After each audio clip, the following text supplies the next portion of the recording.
अगर फिरका परस्तों की तरफदारी नहीं होती, हमारे मुल्क में नफरत की चिंगारी नहीं होती। हमारे मुल्क में नफरत की चिंगारी नहीं होती। जय हिंद।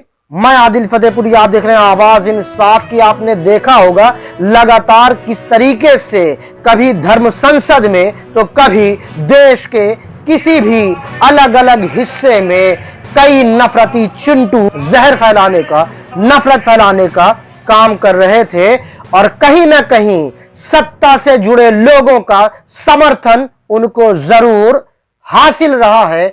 शायद यही वजह से पुलिस भी उन्हीं के गिरबानों में हाथ डालने से डरती रही, बचती रही। अलग अलग धर्मों के जुड़े हुए लोगों को आपस में लड़ाने की कोशिश करता है, उनके बीच में शांति भंग करने की कोशिश करता है, उनके बीच में दंगा फैलाने की कोशिश करता है। ऐसे लोगों को क्या हम संत स्वामी कहते हैं?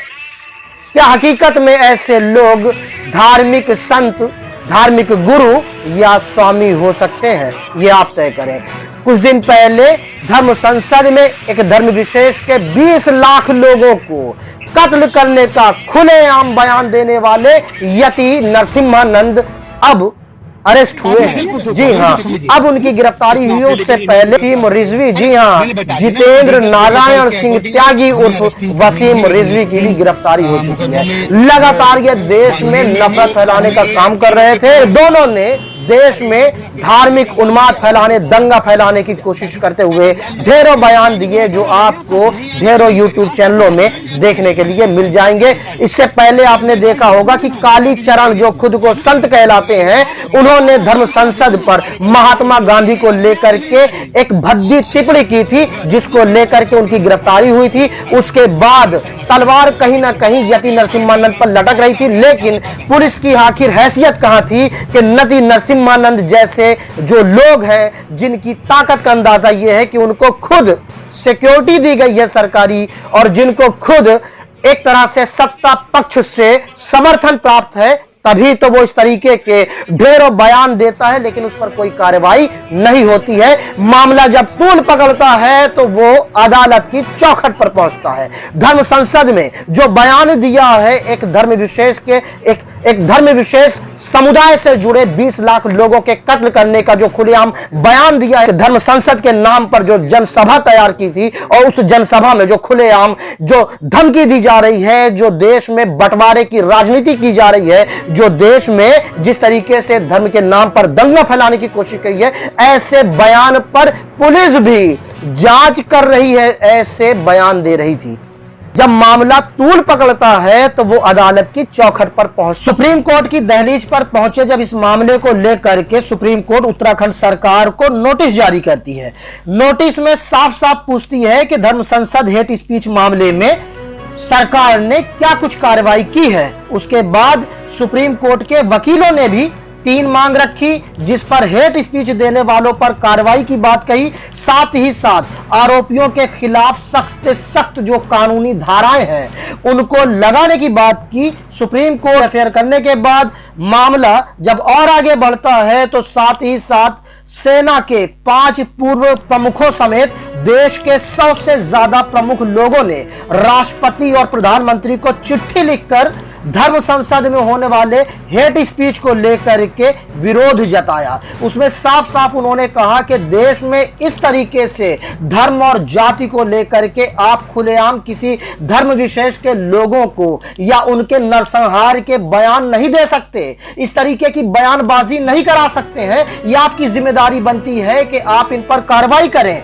लेकिन ना तो केंद्र सरकार जगने की कोशिश करती है और ना ही उत्तराखंड सरकार। लेकिन जब हरिद्वार में धर्म संसद में होने वाले हेट स्पीच को लेकर के खुद सुप्रीम कोर्ट के चीफ जस्टिस एमवी रमन्ना जो तैयार होते हैं कि ठीक है अब हम इस मामले में जल्द से जल्द सुनवाई करेंगे, तब जाकर उत्तराखंड पुलिस वो हरकत में आती है और वो सबसे पहले वसीम रिजवी को गिरफ्तार करती है। उसके बाद वो यति नरसिम्हानंद को गिरफ्तार करने की जहमत उठा। क्या कुछ कहा था उन्होंने, आइए आपको दिखलाता हूं। अगर एक नेता के पास गई तो जब तक दूसरे के पास नहीं जाएगी दूसरा उसका काम नहीं करेगा। तीसरे के पास, उससे तीसरे के पास जाकर फिर मतलब याद है ये है अब ईमानदार और चरित्रवान लोग, ये है राजनीति, ये है देश यहाँ गया है। ये पूरा मजा आ रहा है, पूरा मजा। अब जितनी महिलाएं घूम रही है ना, आने जितनी महिलाएं राजनीति करती घूम रही है, तब पूरा मजा ही आ रहा है। कह तो कुछ नहीं सकता, मातृशक्ति है, मातृशक्ति को प्रणाम करता हूँ। और क्योंकि हम मतलब पितृशक्ति है, पितृशक्ति को प्रणाम करता हूँ, उसके तो सबके बाप वही है, सरकार चला रहे सबके बाप है। भैया पितृशक्ति को प्रणाम करता हूँ, मातृशक्ति को प्रणाम करता हूँ।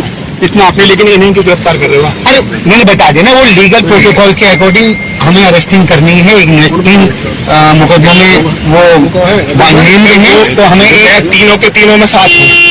अरे इन्होंने तुम्हें अकेले करने क्या स्वामी जी, आइए तो आइए हो जाए बाकी चीज। अब आइए, हमारे नहीं आने को नहीं को नहीं कह रहे, वो समझ रहे भाई, त्यागी जी समझ, त्यागी जी तो समझ रहे हैं, हम समझ रहे हैं हमारे बड़ों को नहीं जा रही। आप आ जाइए पीछे, तुम सब मरोगे अपने बच्चों को।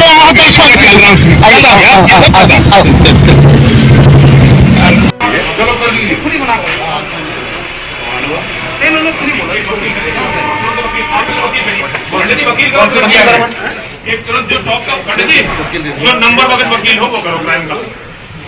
कितने पैसे देने पड़े आप? उसकी चिंता नहीं, आप आपके साथ हम भी चलेंगे। स्वामी जी हम लोग साथ हैं।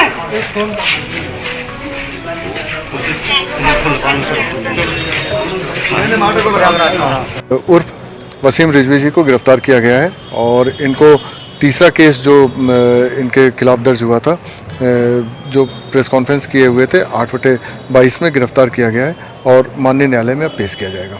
और भी कुछ लोगों पर सर इस मामले में मुकदमा दर्ज है?